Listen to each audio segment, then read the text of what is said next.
Welcome. Today we're going to talk about how to use the COUNTIF function in Excel in a quick and easy way. This function comes handy when you need to count how many cells in a selected area meet specific criteria.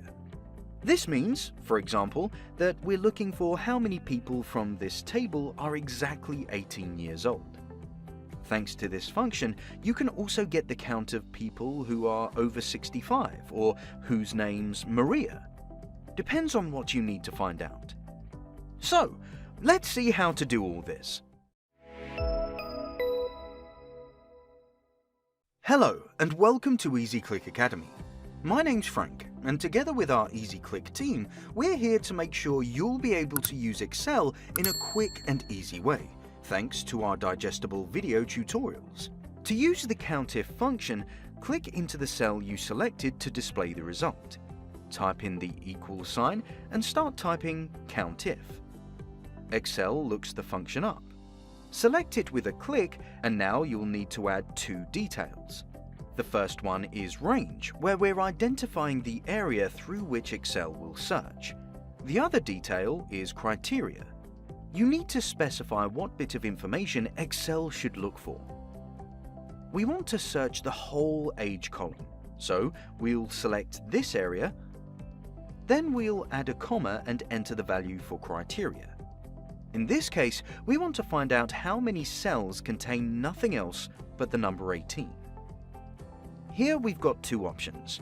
We can enter the fixed value 18, close the brackets, and after we hit enter, we get the number of cells which contain the value 18. Or, if we need to change criteria regularly, we can tweak the function a little and have Excel extract the value for criteria from a selected cell. Here, we want to use the value stored in the cell G2.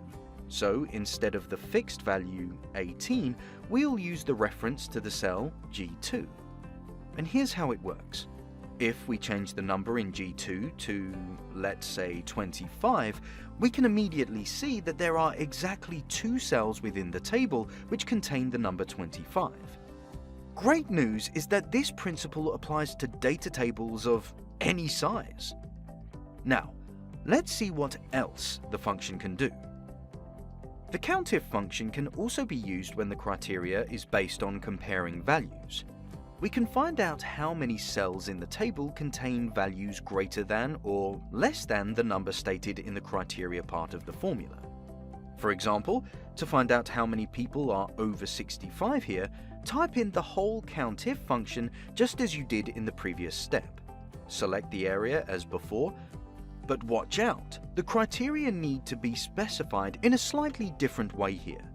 Let's make the function work using the fixed value first. Introduce quotation marks and enter the greater than sign within, followed by the number 65. Excel quickly returns the number 3, as there are 3 people over 65 in the table. And now, let's make the function dynamic again. The cell G3 contains the criteria we specified, but when it comes to comparing values, a simple reference to a cell won't be enough. Let's try a little trick that should help. Type in the greater than sign in quotation marks, then enter an ampersand followed by the reference to G3. All's done here, so press enter and you'll see the same result as a moment ago, when we used the fixed value. But if you change the value in G3 to 40, the function will promptly recalculate the result and Excel will show the number 17, which means there are over 17 occurrences of cells containing numbers greater than 40 in the age column. And before we wrap up, let's have a look at how to use the COUNTIF function with text. If we need to know how many people named Oscar there are in the table, we'll start off just as before, but we'll extend the selected area of the table to the columns containing names. And here's another important thing. To look for a piece of text, we need to include it in quotation marks. So type in the quotation marks with the name Oscar within, close the brackets, press enter, and here we go. Now we know there are 2 Oscars in the data table. Again, if you wish to use a cell reference rather than a fixed value, just include the letter of the column and the number of the row where the cell containing the value for criteria is located. In our case, it's G4. If you type Maria into the cell, Excel will tell you right away that this name occurs in the table only once. So, in today's tutorial, we saw a short description on how to use the COUNTIF function in practice. We believe this function will make your working life easier. And apart from COUNTIF, Excel offers loads of other useful functions.